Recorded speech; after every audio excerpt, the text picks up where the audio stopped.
যত উপদেষ্টা আছে প্রত্যেকের শাড়ি এবং চুরির টাকা আমরা দিব। মহামান্য স্বরাষ্ট্র উপদেষ্টা এবং সুশীল আইন উপদেষ্টার হাতে লাল মুড়ি পড়ায় যাবে।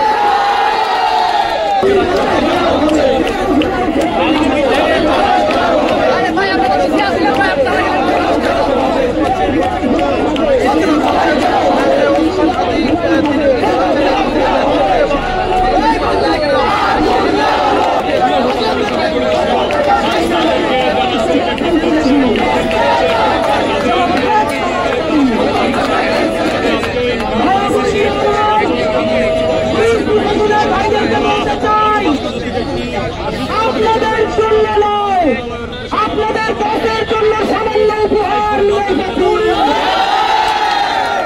আমাদেরকে 2 মিনিট সময় দিবেন। আমাদের মহামান্য স্বরাষ্ট্র উপদেষ্টা এবং সুশীল আইন উপদেষ্টার হাতে লাল মুড়ি পড়ায় যাবে। বিচার যেহেতু করতে পারবেন না, কিন্তু বউরে নিয়ে ইন্ডিয়ান এম্বাসিতে পিকনিক খাইতে যাইতে পারবে।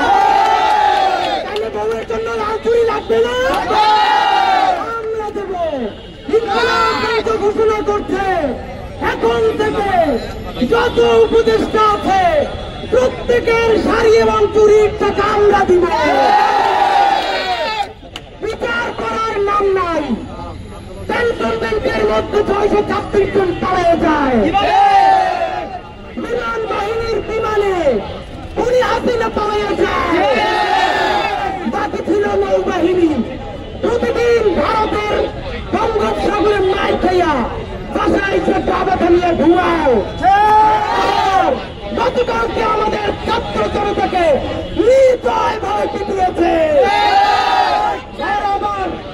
আপনারা জানেন মাইজবান্ডারির অসভ্য খুনিটা আরো একটা আওয়ামী লীগের এমপি, তারা কিভাবে নেভির কলোনির মধ্যে নেভির পারমিশন ছাড়া দাওয়াত দিতে পারে আমরা জানতে চাই। আমাদেরকে পুলিশ প্রশাসন থেকে জানানো হয়, ভাই এটা তো চট্টগ্রামের ঘটনা, আপনারা ঢাকায় মানুষকে কষ্ট দিবেন কেন? তাইলে কি আমরা এখন চট্টগ্রাম নেভি গিয়ে পিটাবো? আবার চট্টগ্রামের নেভির সামনে দাঁড়াইলে বলে পুলিশ বলে নেভির অনুমতি ছাড়া ভিতরে গ্রেফতার করতে দেওয়া যাবে না। আর নেভি বলে পুলিশ না দেখার কারণে তাদেরকে আটক করা যায় না। কাল বাহানা চলবে না। আপনারা জানেন ইনকিলাব মঞ্চ আজকে 4 দফা ঘোষণা করেছে। 4 দফার মধ্যে আমাদের সবচেয়ে গুরুত্বপূর্ণ কথা বলেছি, আগামী 20শে ফেব্রুয়ারির মধ্যে বর্তমান ইন্টারিম সুশীল সরকার জুলাই হত্যাকাণ্ডের বিচারের পূর্ণাঙ্গ রূপরেখা ঘোষণা করতে হবে। 20শে ফেব্রুয়ারির মধ্যে জুলাই গণহত্যার বিচারের পূর্ণাঙ্গ রূপরেখা যদি তারা দিতে না পারে, 21শে ফেব্রুয়ারি সকল শহীদ পরিবার যুদ্ধাহত জুলাই যোদ্ধাদেরকে সাথে নিয়ে ইন্টারিম পতনের ডাক দেওয়া হবে। আমরা প্রয়োজনে এইখান থেকে 3 জন নিয়ে যান, চুরি না দিয়ে বাসায় যাবো না।